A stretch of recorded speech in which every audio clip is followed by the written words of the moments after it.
بسم الله الرحمن الرحيم. كل سنة وانتم طيبين وسنة سعيدة جديدة علينا يا رب، كلنا بخير وبسعادة. النهاردة هنعمل كيكة الجيلي الهشة الطرية اللي بترطب على القلب. سهلة قوي، يلا نشوف مقاديرها بسيطة قوي.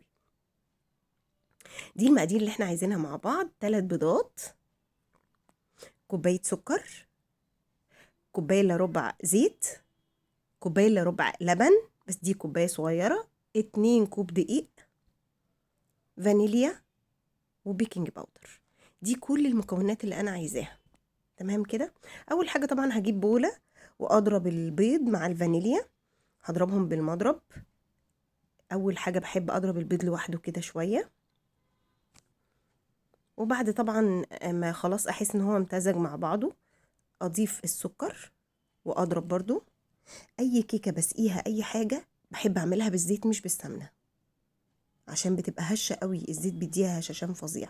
وبعدين الحركه دي ان انت تحطي شويه شويه زيت وسرسوب بس كده من الزيت، بيخلي الكيكه عندك هشه جدا، حلوه جدا. ولما الخليط يمتزج كله مع بعضه ابدا بقى انزل باللبن واقلب تقليبه حلوه برضو. بس خلاص بقى، وبعدين اضيف الدقيق والبيكنج باودر.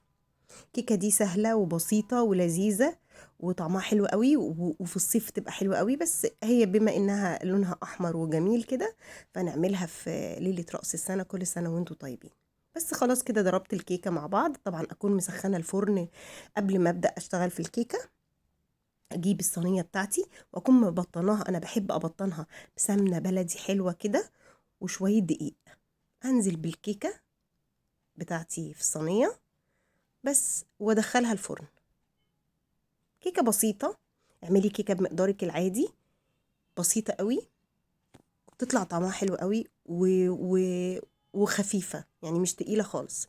اهي الكيكه اهي بالظبط اخدت تلت ساعه في الفرن. قلبت الكيكه ولازم اسيبها تبرد خالص قبل ما اجهز طبقه الجيلي. انا محتاجه 3 عبوات جيلي اللي انتي بتحبيه. انا طبعا مستخدمه الفراوله عشان انا عايزاها لونها احمر.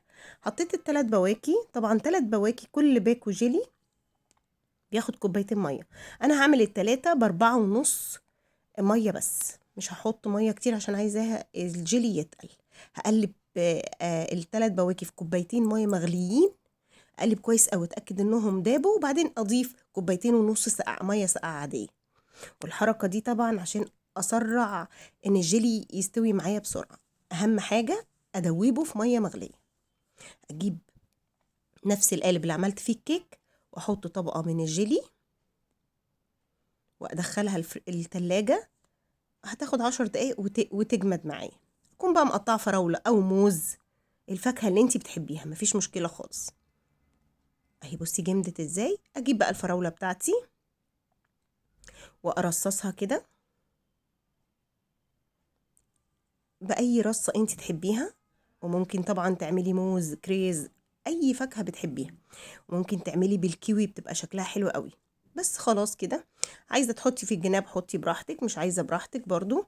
الكيكه بقى ممكن اقسمها من النص واحشيها كريمه قبل ما احطها على الجيلي، وممكن احطها كده. انا حطيتها كده، انما انا دايما بحب احشي الكيكه من نص كريمه، بتبقى تورته حلوه قوي، يعني بتبقى بجد تورته حلوه قوي. اجيب بقى بقيه الجيلي اللي عندي الساقع واسقي اول حاجه الجناب عشان تغطي كويس قوي، وبقيه الجيلي بحطه في النص لان انا بحبها بصراحه شاربه كلها جيلي، كلها شاربه جيلي وهي هشه، فما تبقاش معجنه، بل بالعكس بتبقى حلوه قوي. بس خلاص دخلها التلاجة تجمد. وبعد ما تجمد اهي جمدت الكيكه، واتاكد ان الجيلي جمد. اجيب صينيه واحط فيها ميه مغليه. والتركه دي مهمه جدا لان انا الجيلي كان هيسيح مني، يعني الحروف كده انا طولت عليها، هي يا دوبك بس يعني حاجه بسيطه قوي عشان تسلك. اهو بصوا الجيلي كان هيدلق مني، كان هيفك. والحمد لله اهو شويه اللي ساحوا. بس اجيب بقى كريم شانتيه وازوق، مش مشكله خالص. عايزه تزوقي براحتك، مش عايزه تزوقيها سيبيها كده، هي شكلها حلو وطعمها احلى من شكلها بصراحه. طبعا الفراوله دي دايما بعمل معاكي بابا نويل بالفراوله. كل سنه وانتم طيبين. يلا اعملوها بقى ليله راس السنه، جميله وهشه وطعمها حلو قوي وخفيفه. طبعا اللي جرب وصفتي بألف هنا وشفا ليه.